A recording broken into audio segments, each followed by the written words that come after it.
É um privilégio estar aqui com você mais uma vez para mais um momento devocional, oferecendo a você mais um recurso para o seu culto doméstico. E a minha oração é que a bênção do Senhor alcance você, alcance sua família, que esse tempo juntos seja edificante, tanto você quanto para aqueles da sua casa. O texto que eu quero compartilhar com vocês nesse momento está em Lucas capítulo 18, a partir do versículo 35. Ele é conhecido por nós como a história do cego de Jericó. A história começa assim, dizendo que Jesus estava se aproximando de Jericó, da cidade de Jericó, e havia um cego, então, à beira do caminho pedindo esmolas. Isso era bastante comum, não um cego à beira do caminho pedindo esmolas, mas o fato de alguém que tinha uma limitação se tornar alguém que pedia esmolas. Nós estamos lidando aqui com uma época onde não havia nenhuma preocupação social, nenhum cuidado com as pessoas com nenhum tipo de deficiência, e os homens eram basicamente os provedores da sua família. E quando você tem ali um homem com uma deficiência, ele era incapaz de prover o seu próprio sustento, então era muito comum que as pessoas que tivessem esse tipo de condição se tornassem então pedintes. E ele estava à beira do caminho pedindo esmolas.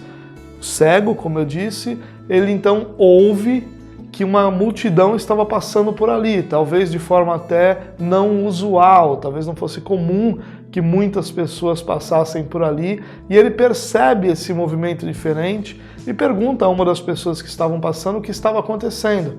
E a resposta dessas pessoas é: Jesus de Nazaré está passando.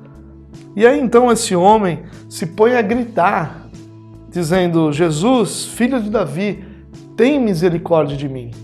É interessante que a resposta desse homem ao fato de que Jesus estava ali é gritar, identificando-o como filho de Davi e clamando por misericórdia. Obviamente, esse homem já havia sido informado sobre a pessoa de Jesus, já havia ouvido histórias sobre Jesus, sabia quem ele era, sabia das histórias que corriam sobre os milagres que ele havia feito, sobre a compaixão que ele tinha para com as pessoas. E ele então começa a gritar, tentando ser ouvido por Jesus. Já que ele não sabia exatamente onde Jesus estava, ele começa a gritar para que Jesus então o ouvisse. E é interessante que no seu grito, até quase desesperado, ele diz: Jesus, filho de Davi. E ali há uma identificação messiânica, o cumprimento das profecias bíblicas sobre quem Jesus seria. Ou seja, quando ele é informado sobre Jesus, quando lhe contam a história da pessoa de Jesus, fazem essa ligação entre ele e o cumprimento das profecias bíblicas. Então, para aquele homem, Jesus não era só alguém que podia curá-lo, mas ele era o enviado de Deus também para a salvação. E então ele quer que esse homem esteja com ele, quer que esse homem possa fazer por ele o que ele tem feito por tantos outros. Mas é interessante que a reação das pessoas próximas daquele homem, ou seja, a multidão que estava passando por aquele lugar, é a reação de repreendê-lo para que ele ficasse quieto. Eles diziam para esse homem: olha, fique quieto, o mestre está passando, Jesus está passando, não incomode-o. Fique quieto, olhe para a sua condição, olhe para quem você é, olhe para o que você vive e não queira de forma alguma incomodar o mestre.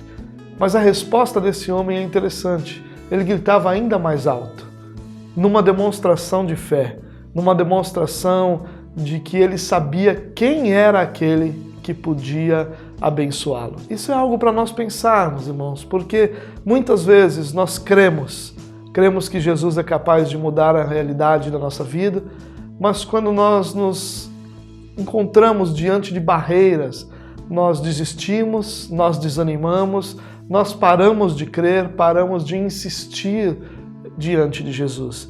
E é interessante que essa história, esse relato, finalize o capítulo 18, que começa exatamente com Jesus contando uma parábola sobre como nós deveríamos orar sempre e perseverar na oração.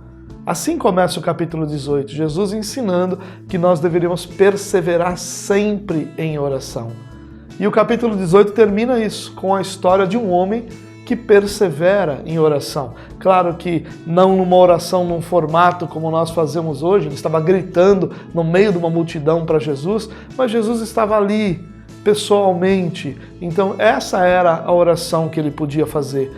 E é interessante que ele persevera, ele continua crendo que era possível que a situação dele mudasse. Assim nós devemos agir, irmãos.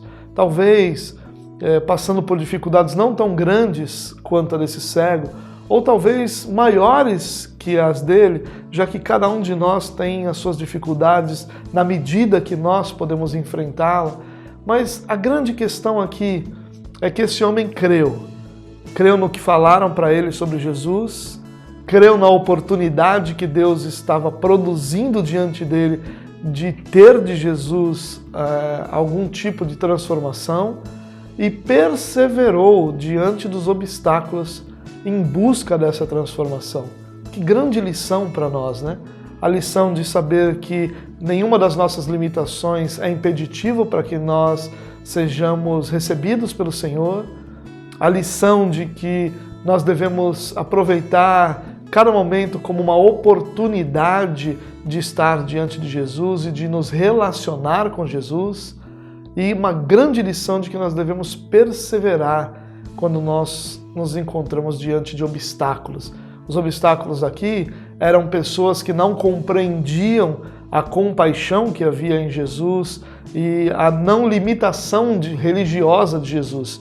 Porque qualquer homem que aqui disse para que ele ficasse quieto estava certamente envolto na cultura da sua época, uma cultura que considerava qualquer tipo de limitação como uma espécie de punição de Deus por seus pecados.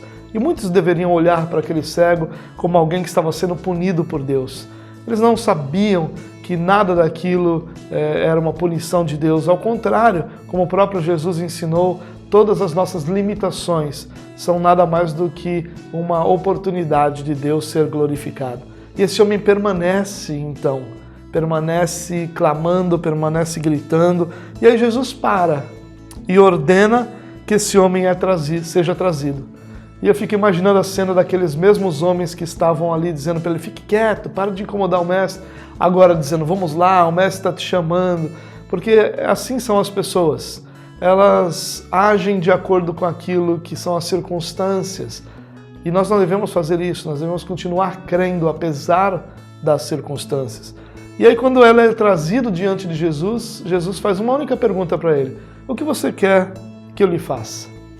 O que você quer de mim? Porque você está gritando pelo meu nome. Você quer que eu faça o quê? E a resposta dele é: eu quero ver. Senhor, eu quero ver. Ele diz simplesmente isso: Senhor, eu quero ver. Mas aqui tem muito mais por trás do que ele está dizendo. Ele está dizendo: Senhor, eu sei que o Senhor pode. O meu desejo é ver. Mas eu só digo isso ao Senhor porque eu sei que o Senhor pode me dar a visão. E é interessante que Jesus, no versículo 42, diz assim: recupere a visão, a sua fé o curou. E imediatamente ele recuperou a visão e seguia Jesus glorificando a Deus. É interessante quando Jesus conecta a fé àquilo que ele viveu. Quando ele diz a sua fé o curou, ele não diz no sentido de que a fé é poderosa para realizar algo.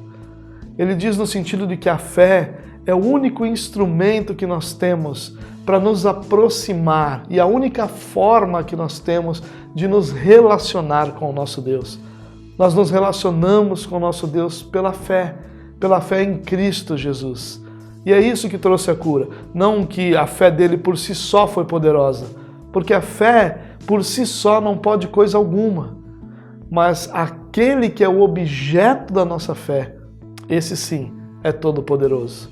Quando Jesus diz a sua fé te curou, ele está dizendo: olha, você creu de forma a me buscar, você creu de forma a perseverar, você creu de forma a pedir aquilo que você desejava. Por isso, a sua fé te conduziu a mim. de forma que a sua realidade pode ser transformada. Essas são as grandes lições para a nossa vida. Creia dessa forma, persevere no meio das suas dificuldades, no meio das barreiras que você encontrar. E a sua experiência será como a desse homem e a de tantos outros que ao longo da história têm visto Jesus transformar a sua vida. Que Deus te abençoe. Um grande abraço para você, um grande abraço para a sua família e até a próxima.